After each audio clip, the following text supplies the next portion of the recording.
ஆங்கிலம் பயன்படுத்துவதில் சிரமப்படுகிறீர்களா? ஒரு சென்டென்ஸ் பிரசன்ட் கன்டினியூஸ் டென்ஸ்ல இருந்து அது பாசிவ் வாய்ஸ்ல இருந்துச்சுன்னா, இந்த பீயிங் அப்படின்ற வேர்ட் வந்து ரொம்ப முக்கியம்னு நினைக்கிறீங்களா? நினைக்கலையா? அந்த பீயிங் அப்படின்ற வேர்ட் தேவையில்ல அப்படின்னு நீங்க நினைச்சீங்கன்னா, இந்த வீடியோ அது உங்களுக்காக தான். இந்த படத்த நீங்க நல்லா பாருங்க. இந்த படம் நம்மளுக்கு என்ன தெரியப்படுத்துது? She is drawing a picture அப்படின்னா தமிழ்ல என்ன அர்த்தம்?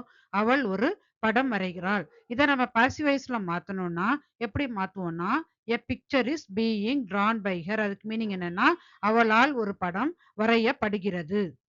எ picture is being drawn by her அப்படின்றதுக்கு பதில், இந்த பீயிங்க விட்டுட்டு a picture is drawn by ஹர்னா அந்த சென்டென்ஸோட மீனிங் என்னன்னா, ஒரு படம் அவளால் வரையப்பட்டது.